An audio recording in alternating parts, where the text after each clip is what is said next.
संकीर्णता या संकीर्ण विचार उनसे बहुत परे था। उन्हीं से मैंने ऋग्वेद के एक श्लोक का अंश समझा, धर्मेत धियंता बुद्धि मनस्तु महतस्तु ते। धर्म में बुद्धि यानी विवेक को, विचार को धियंत रखो, मनस्तु महतस्तु ते, मन को विशाल रखो। मुझे लगता है शायद उनकी सरकार की कार्यशैली का यही निचोड़ है। सर, अटल जी को देश की पहली गठबंधन सरकार जो कि सफल रही चलाने का श्रेय जाता है, उनका पॉलिटिकल मैनेजमेंट कैसे था और क्या ऐसी खासियत थी जो कि वो इतना बड़ा गठबंधन, इतने दलों को साथ में लेकर चले और उन्होंने पूरी सरकार चलाई? 24 पार्टियां थी, एनडीए बना। एनडीए एकदम नहीं बना था, धीरे धीरे बना था, क्रम से। 96 का इलेक्शन हुआ, 98 का हुआ। मैं एनडीए का पहला कन्वीनर था। फिर मैंने ही अटल जी को कहा, अटल जी ये ठीक नहीं है, आप मुझे कन्वीनर पद से हटा लीजिए, क्योंकि प्रधानमंत्री भी बीजेपी का हो और कन्वीनर भी बीजेपी का हो, ये ठीक नहीं है। और वैसे मेरे पास काम भी वैसे बहुत था, उनका क्या करें। हम कहा जॉर्ज साहब को बनाइए। जॉर्ज भी मेरे बहुत अभिन्न मित्र, जॉर्ज साहब को बनाया। एक तो जॉर्ज के साथ अटल जी का काम ठीक चलता था। जॉर्ज उनकी बात समझते थे, वो जॉर्ज की बात समझते थे। जॉर्ज सोशलिस्ट, अटल जी भावुक तरीके से सोशलिस्ट, जॉर्ज वैचारिक तरीके से। मैं जॉर्ज से भी मिलता था तो उनको, बहुत एंटी कम्युनिस्ट थे जो हैं, तो मैं उनको मिलता था तब लाल सलाम ऐसे ही कहता था। अटल जी को दूसरी पार्टियों की क्या प्राथमिकताएं हैं उसकी पकड़ थी, और उन प्राथमिकताओं का वो आदर करते थे। इसका मतलब ये नहीं कि उन प्राथमिकताओं के पीछे एनडीए की या बीजेपी की जो मूल बातें हैं उनको छोड़ देते थे, वो नहीं, तो उनको ध्यान में रखते थे। जो अगर वैसे देखा जाए तो जो बातें मूल की हैं उनको कभी तिलांजलि नहीं दी। जहाँ खड़े दृढ़ रहना है वहाँ दृढ़ भी रहे। भावुक बहुत मालूम था हम सबको कि अगर कहीं ज़्यादा पुश होगा तो अटल जी छोड़ भी सकते हैं पद को, ऐसा नहीं था। तो पद के पीछे लगे रहने की कोई ऐसी पद लोलुपता भी नहीं थी। इन्हीं कई कारणों के मिश्रण से वो चला। 2004 में हम ठोकर खा गए, ऐसी हरी। सर, अटल जी की निजी राय, जो निजी ज़िंदगी है उसके बारे में आप क्या शेयर करना चाहेंगे? और Atal ji as a person आप उनको कैसे देखते हैं? जब वो राजनीति की बात नहीं करते थे, जब राजनीति से दूर रहते थे, नहीं, तब ऐसा है, राजनीतिक बात नहीं। व्यक्ति के जीवन में बहुत ही मस्त स्वभाव के। एक उदाहरण है जो अक्सर अडवाणी जी भी देते हैं।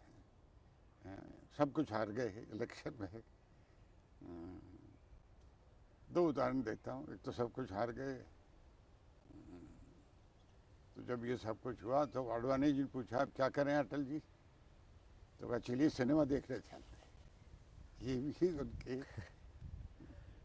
एक बार सब कुछ हार गए, बड़े नाराज हो गए। 84 के बाद की बात है, 2 सीटें आई हैं वहाँ, बहुत दुखी। कुछ लोग आए, याद आता शायद नाम नहीं लोगों का जो आएगा, उनका साहब ये प्रोग्राम है मध्य प्रदेश में, चलिए। नहीं, मैं कहीं नहीं जाऊंगा, अब कोई प्रोग्राम नहीं करूँगा। ऐसे परिणाम आते हैं, क्या फ़ायदा परोपकार का।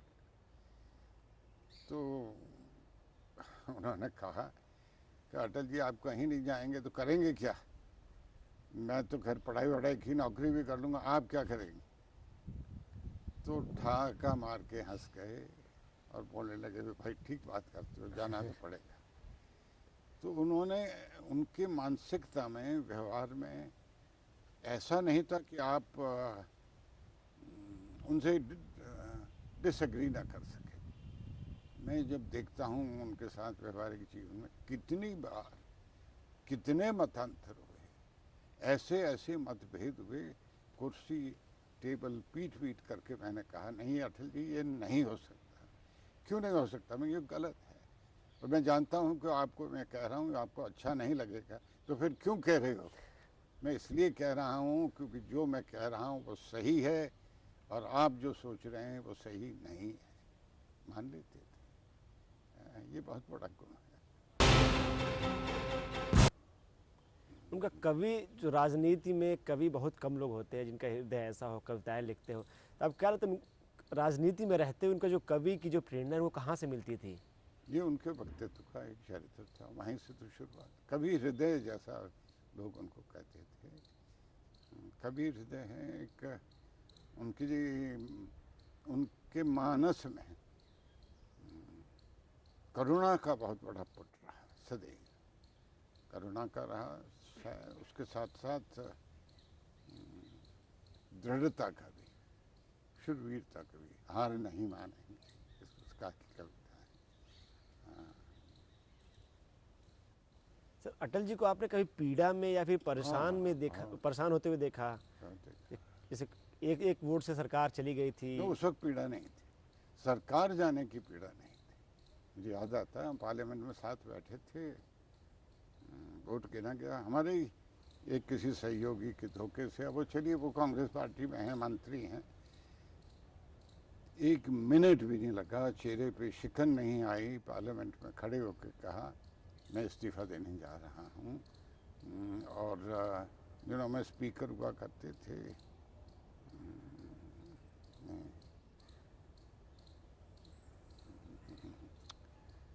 अरे भाई वहाँ ट्राइबल थे,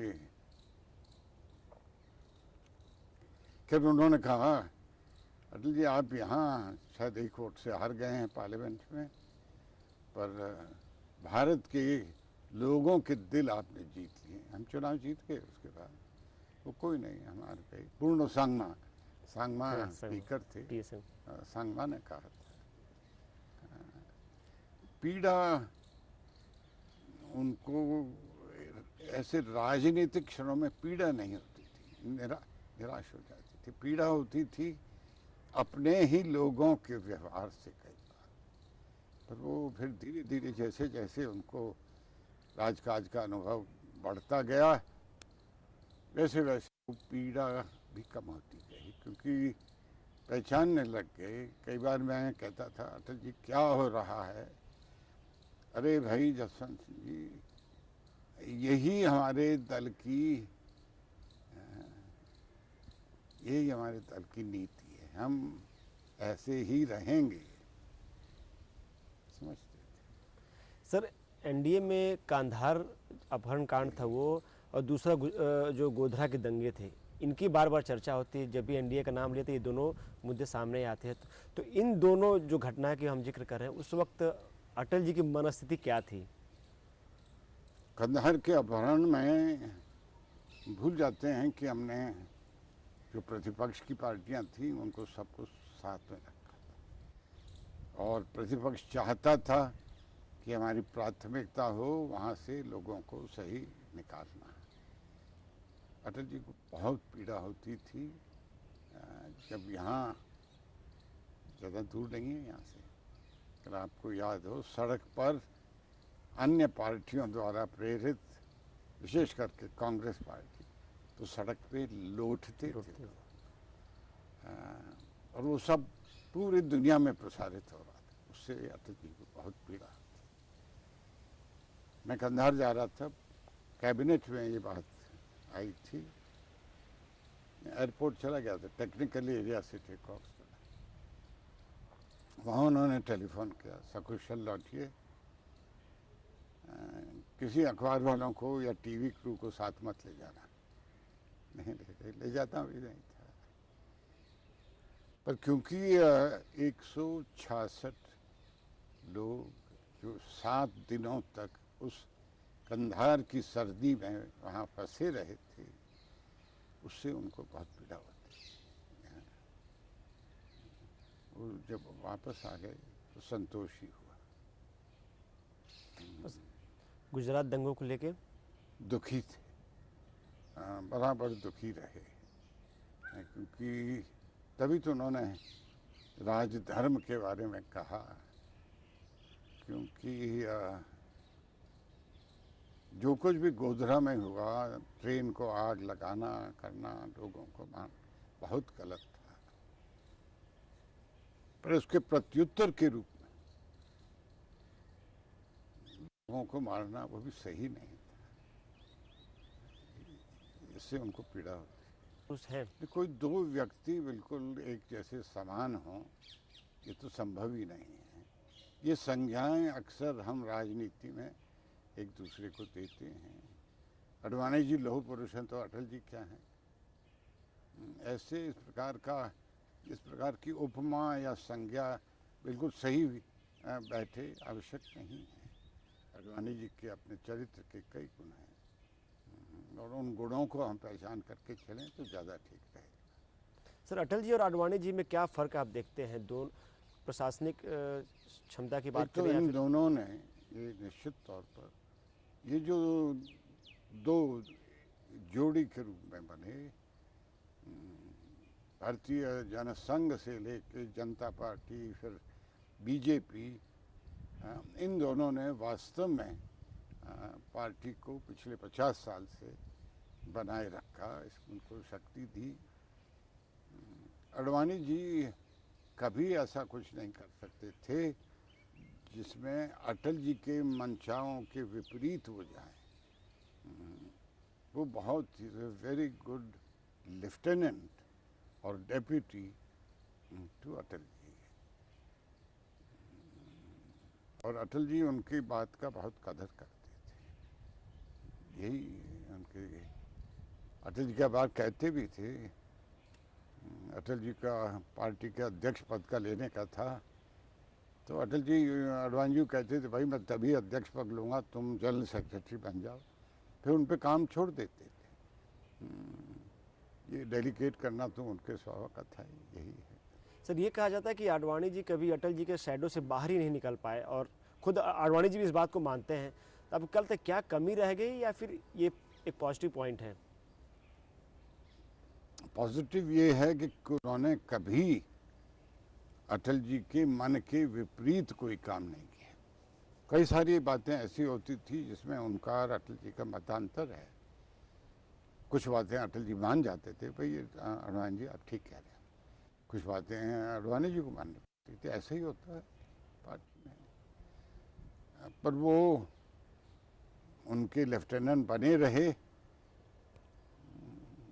शैडो से बाहर नहीं निकले। ये तो कैसे, मैं उसकी कैसे इस पर टिप्पणी करूं? Sir, as a home minister Advani ji का जो टेन्योर था, आप उसको कैसे देखते हैं, कैसे उसको रेट करते हैं? अच्छा था, उन्होंने कुशलता से अपना काम निभाया, और सिवाय गुजरात के और कोई ऐसी घटना नहीं हुई जिससे उनके कार्यकाल में किसी प्रकार का बट्टा लगे। अभी बार बार पार्टी में चर्चा होती है प्रधानमंत्री पद के दावेदारों की, तो उसमें आडवाणी जी का भी नाम आता है। आपको लगता है कि आडवाणी जी को रेस में रहना चाहिए प्रधानमंत्री पद के दौर में? रेस में उनको नहीं रहना चाहिए, पार्टी को। ये बिल्कुल मानसिकता पार्टी की स्पष्ट होनी चाहिए कि आज के दिन, आज की परिस्थिति में आडवाणी जी ही को आगे रखना चाहिए। तो आप मानते हैं कि आडवाणी जी ही पार्टी के अंदर फिलहाल प्रधानमंत्री मटेरियल है? जी हाँ, ये मेरा विचार है। ठीक सर, इससे अब थोड़ा अलग